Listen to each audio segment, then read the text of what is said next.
What do you get when you cross myself, who can't drive, and my partner, who doesn't have a car?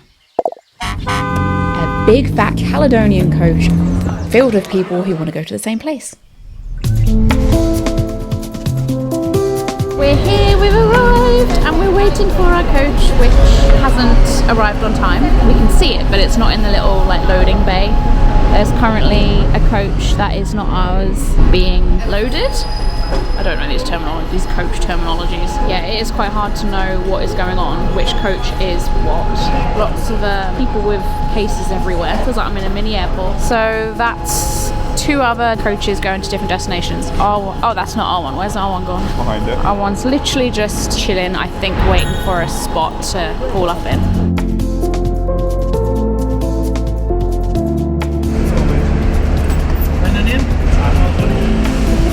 Yeah, just get on. It is up to the public for a small fee. A large fee. So we are currently an hour into our trip. We're now at a service station getting some food for about 50 minutes. I mean, we've already got our food with us, so we haven't really needed it. I'd rather just get on with the journey, to be honest, rather than waiting around. But most of the coach is pretty old, so they probably want to stretch their little legs. The coach is very comfortable. Yeah, if you're short.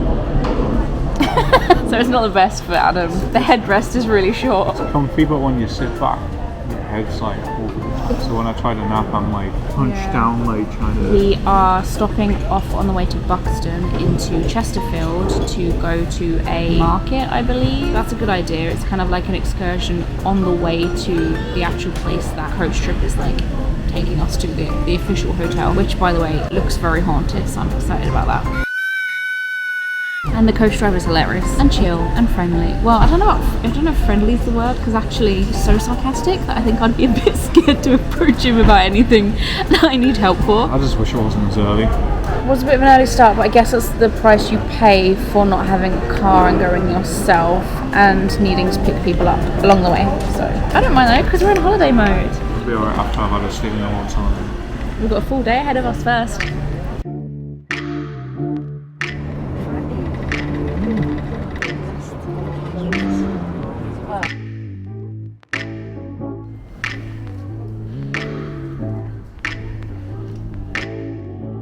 So we arrived at the Twisted Spire, I'm going to call it. A very unusual landmark in the UK that I saw a lot of references to when I was looking up Chesterfield when I knew we'd be stopping here. There's a lot of kind of myths and legends behind why it's twisted, one of them being that it was twisted by the hands of the devil as he was changing direction. It twisted the top of the spire. One of England's most unusual architectural wonders, the Church of St Mary and All Saints, more commonly known for its twisted 228-foot spire. Legend has it that the devil himself took a seat on the spire, twisting it out of shape, while others blame the builders. But either way, the spire's iconic 9-foot lean is a head-turner. And if that's not a vision in itself, the magic just keeps coming inside. I love a stained glass window. I was pleasantly surprised. They're not just beautiful, but also full of symbolism and historical references. They are beautiful and casts loads of colourful light that adds to the church's mystical atmosphere. And these windows date back to the medieval period, and they're not only beautiful, each pane is like a page in a storybook, illustrating key moments from the life of Christ, the Virgin Mary, and various saints in the Christian faith. So these scenes were not just decorative, they were also educational, so serving as visual aids for a largely illiterate population in medieval times. So through these images, people could learn and reflect on the teachings of the church. I like the idea of using another candle to light your candle. It's kind of symbolic. Which one was yours?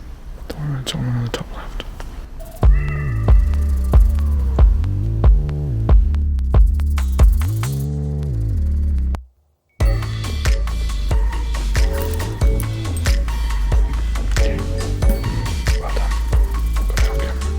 And when the sunlight streams through the windows, the church's interior is just a kaleidoscope of colours. But over the years, some of the original windows have been damaged or lost, so they've been carefully restored or replaced during Victorian renovations. One of the most curious and lesser known treasures inside Chesterfield's crooked spire is a massive whalebone. This pretty odd relic we came across has been part of the church's collection for centuries, apparently.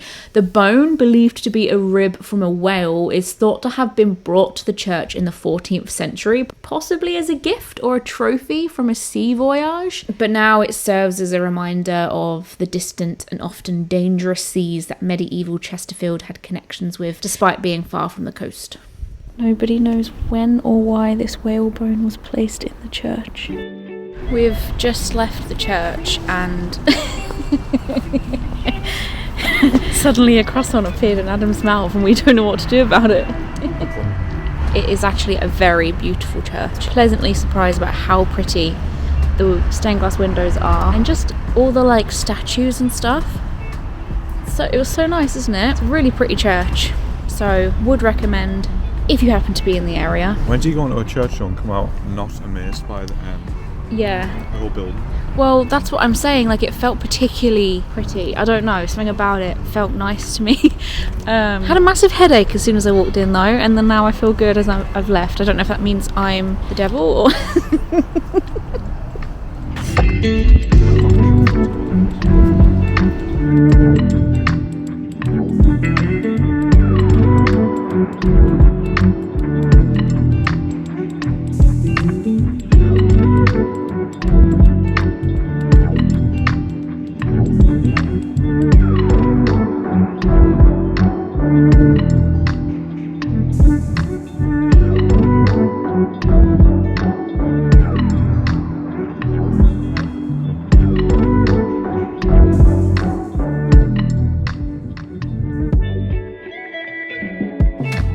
Hello, we have arrived. This is our room. It's very tall ceilings, as I kind of anticipated because it is a very old building. Bed came with a dashing looking man. Oh, this is our view. Not that we can really see much because... Feel it. Oh, it feels like skin. Actually made out of human skin. God, it's quite thick. Imagine that keeping the cold out. Speaking of, we came in and it was blasting with heat. That radiator was turn that straight off. That's actually an image of the outside. Oh no, that's not. I was gonna say that's what. Theatre, isn't it? It's an opera house. That is not the hotel. Ignore me. Because we're up on. We're on Peak District, so we're up quite high. I thought we'd have a really good view, but our room is literally facing crusty, dusty old trees. I like a tree, but was a bit disappointed in that. I bet other people have better rooms, and that annoys me. But anyway, this is the bathroom. Very basic, very white. Jeez, I feel like I could do a photo shoot in here, or I feel like I'm in a doctor's surgery or something. Very white, but at least it feels very clean because of that. And yeah. Basic. So we're now going down to dinner, which we're anticipating because it was part of our package with the coach company, so you prepay for dinner and breakfast here. So I think it might be a buffet. We don't really know what to expect, but that's where we're heading to now. Coffee in my belly. I feel more of a human now. It's not the best coffee though. I've never thought hotel coffee is very nice. Just my opinion. Let's go. Aww. So we found the building that is hanging up on the wall in our bedroom, the Opera House. There's a pub opposite as well. Is that what it's called? The Old Clubhouse? Yeah. Called the Old Club. Oh yeah, it's literally up there, the Old Clubhouse. And it looks so pretty. You can't really tell, it's very, very dark, but it's...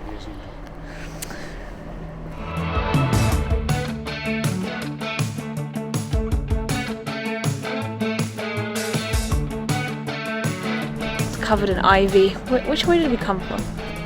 Oh. Go back to the sign. The red sign is leading us the way home. Oh. Now that is a very creepy looking hotel, if I do say so myself.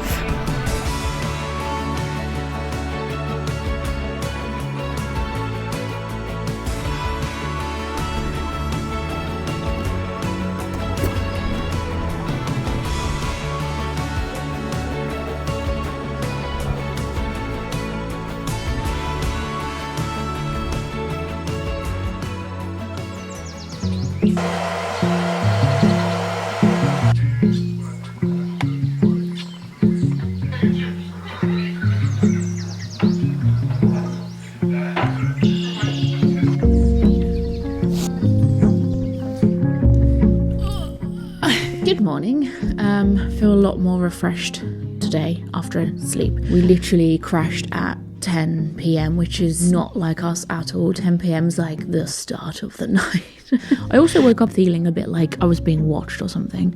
That could just be my complete imagination, but it did feel a little bit spooky. I said to myself, I'm gonna go get my phone and just play on it for a bit because I know my alarm clock's about to go off anyway, and my phone was charging on the other side of the room. I walk on over to my phone.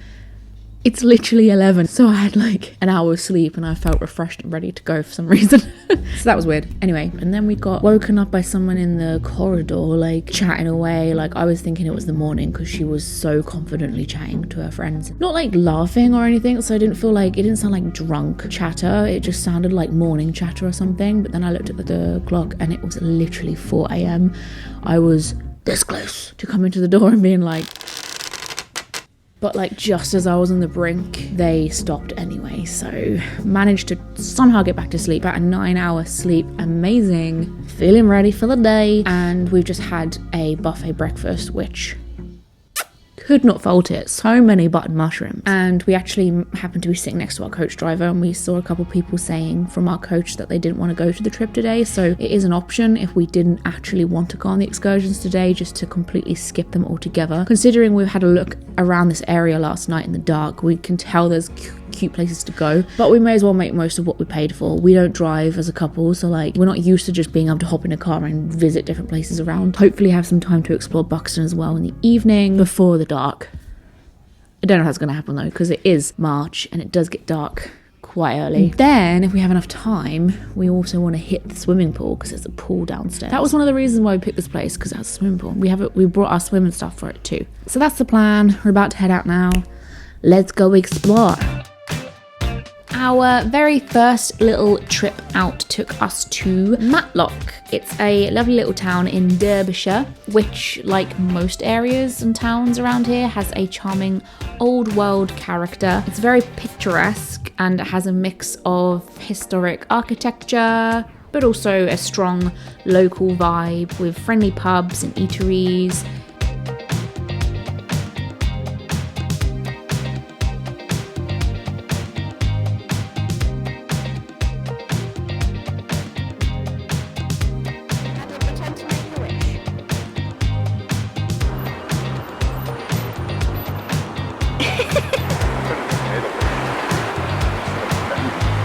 Hey, you can make a wish.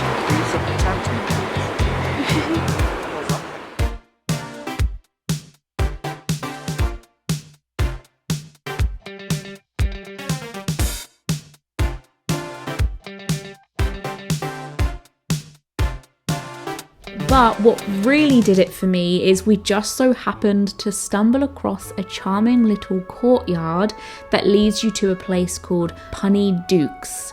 I actually happen to own a few things from this shop, but I didn't realise they had an actual store in this area. You'll pretty quickly notice you're in a very magical space before stepping inside through some little hints in the courtyard. But once you step inside of Punny Duke's, you'll realise this is probably one of the best looking shops you'll ever see. Poking about each corner, there's so much to see. It's decorated just incredibly.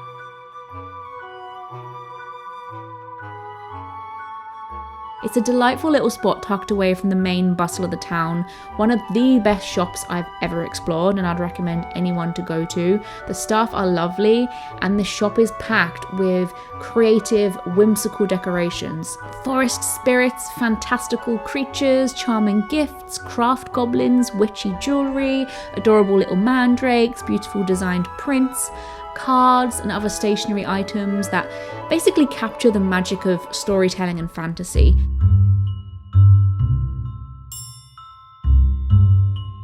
Anything here brings a touch of enchantment to any space, making your home feel like a cozy retreat from a book if you were to purchase anything from Punny Duke's.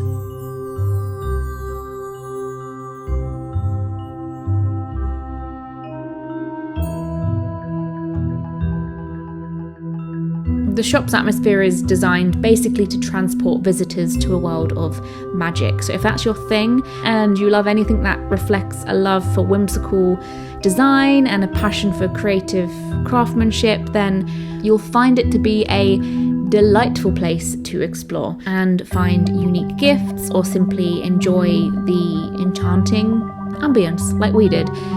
I don't think we ended up buying anything, but the shop itself just offers such a special experience and escape into a world where fantasy and creativity come to life. So thank you, Punny Dukes, for existing. You are fabulous.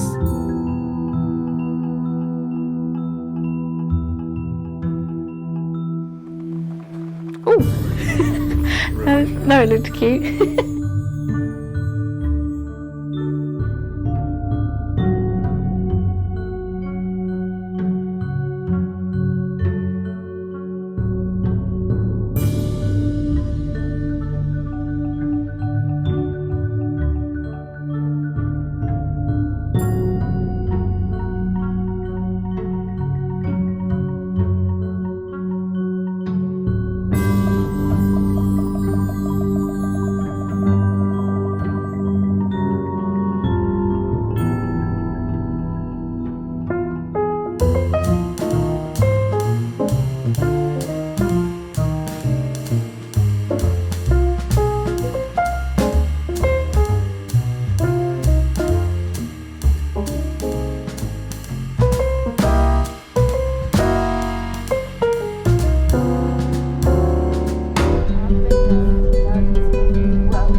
Next little trip out was to a place called Bakewell. I think I preferred Bakewell a little bit more to Matlock.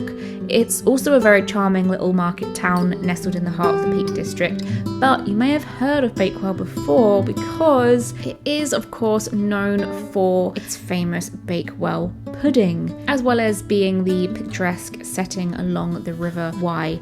But if you didn't know, the original Bakewell pudding is a deliciously gooey almond and jam creation you've got to have if you visit to Bakewell, because you can find it in local bakeries and they claim to have the authentic original recipe, so you're probably not going to get anywhere better than Bakewell. But I just loved the quaint stone cottages, the historic buildings and the cozy little tea rooms. It really feels like you're stepping back in time here, so it's the kind of place that's perfect for a mooch about all of the beauty of a proper English countryside. Wandering through Bakewell, you'll find the towns are home to some lovely little independent shops. It's perfect for picking up unique gifts or indulging in some sweet treats.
And if you date a sugar monster, like I do, you can't really pass the Georgian House sweet shop.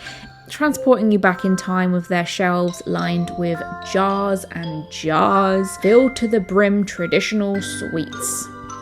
From colourful boiled candies to classic favourites like sherbet lemons, humbugs and aniseed balls. It's a really cute little experience.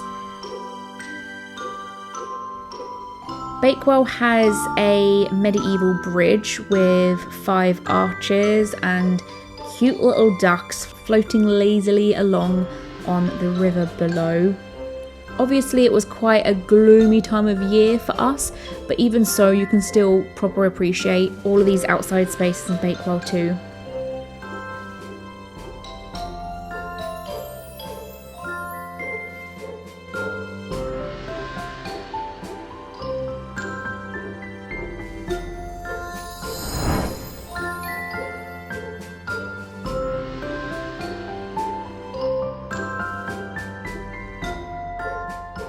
But of course, naturally, we had to finish our time in Bakewell at the Castle Inn, a very classic, cosy, English, inviting pub, complete with wooden beams, a roaring fireplace, comfortable seating, very ideal for unwinding with a pint of local ale and a hearty little meal after your day exploring Bakewell.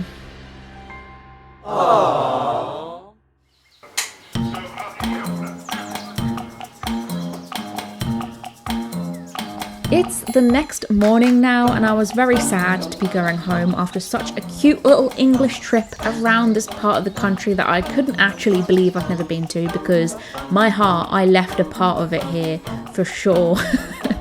But luckily they actually fit in a little trip to Castleton on the way back, and I didn't actually expect to love Castleton as much as I did, as it wasn't really the main excursion of our trip and more just a short little drive-by for us to mooch around for a couple of hours. But it's such a picturesque village. I think most people come here to hike. There is stunning natural scenery everywhere here. Handsome boy with his new scarf. And ice cream in the freezing cold day. Naturally, the Geordie has ice cream on a cold day. There's very dramatic limestone crags and rolling hills and lush valleys. We didn't really get to explore enough of this area, but this is a go-to area for nature lovers and people who like walking trails, really challenging ones, but also little ones. And lots of shops selling a stone called Blue John, because Castleton is apparently famous for this rare and distinctive mineral found only in this region. It's a form of fluorite, which is like a deep blue to purple with yellows and white veining in it. Apparently it was once used to make decorative items and ornaments like vases and fireplace surrounds in the 19th century, and so the rarity of this stone makes it really valuable and desirable here.